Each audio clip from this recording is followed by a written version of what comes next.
Di studio ada juru bicara Timnas Anies Mohaimin, Mbak Eva Kusuma Sundari, yang tadi juga sudah berbincang ya di paruh sebelumnya. Kita ketemu lagi di Breaking News ini, Mbak Eva. Kalau sekarang masih nungguin apa ini, Mbak Eva? Kayaknya masih ada sesuatu yang akan ditunggu.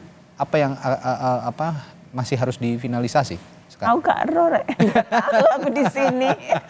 Mungkin ada komunikasi dengan tim di sana? Enggak, ada beberapa orang yang minta ditunggu. Ya. Jadi beberapa tim hukum minta jangan ditinggal begitu ya. Oke.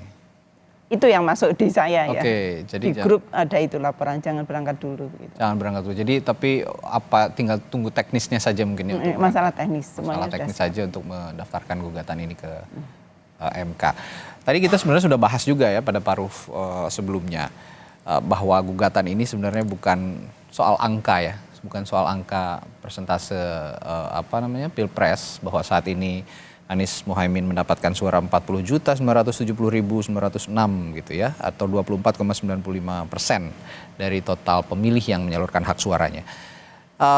Tapi kita ulas lagi, Anda tadi sempat menyinggung how to get that number gitu ya, untuk Prabowo Gibran bisa mencapai 58,59%. Mari kita bahas lagi tadi poin-poin bagaimana angka ini bisa diperoleh oleh calon presiden nomor urut 2. Selain bansos, lalu tadi sempat disinggung juga proses di awal penetapan pasangan calon. MK, ya. Ada lagi yang kira-kira punya dampak sebetulnya, untuk mencapai angka itu? Sebetulnya begini, kalau teman-teman melihat dirty vote, ya, itu kemudian kita tinggal nyocokin aja.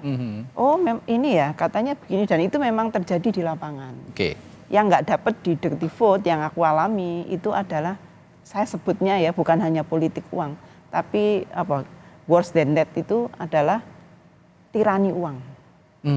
Karena orang itu nggak tanya apa programmu, siapa namamu, arahmu, nggak. Jadi berapa yang akan disiapkan untuk hari H, istilahnya begitu. Itu bahasa tunggal, baik pelaku ya, caleg-caleg, baik pemilih, baik petugas pelaksana, itu semua bahasanya sama.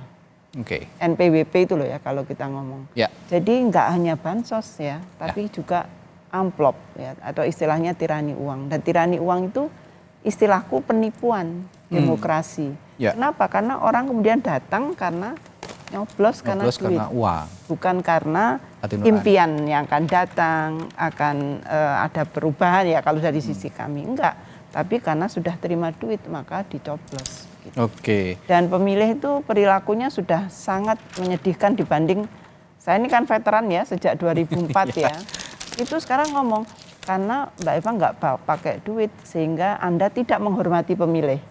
Sementara kita dulunya kita ngomong because we honor you gitu kan, karena aku menghargai kamu, nggak mungkin dong kasih receh gitu ya. Jadi kebalik-balik deh. Itu istilahku bahasa tunggal ya di dalam pemilu ini. Jadi yang ASN juga minta, entah guyon sampai entah ASN serius, juga minta. demi Allah. Kemudian ada aparat desa juga ngomong, udah nggak usah turun, dicegat, minta berapa suara, sana sudah minta sekian suara. Artinya apa? Nanti yang bagi amplop para aparat ini. Oke. Selain bagi amplop, saya juga dengar ada tekanan-tekanan tertentu gitu. Oh, jelas. Untuk aparatur sipil negara di daerah begitu ya, pejabat di daerah. Apakah ini juga jadi faktor yang bisa memberikan angka itu yang Anda sebut tadi? Teman saya yang ada di Pemda. Itu sampai nggak berani aktif di grup SMP SMA. Karena apa? Aku nggak berani ngomong pas setiap saat itu bos ngomong ingat ya 02 ya. Ingat ya 02 begitu. Dan kepala desa ya yang sangat kasihan tuh kepala desa. Dipanggil oleh jaksa, dipanggil polisi, dipanggil pajak. Untuk apa itu dipanggilnya? Ya istilahnya apa ya? Masih pengen tidur dengan istrimu kayak itu. Waduh. Itu beredar di media sosial loh ya, bukan dari saya. Loh sampai segitunya jadi. Ya, apakah ada apa istilahnya intimidasi ya? Intimidasi. Intimidasi, mobilisasi.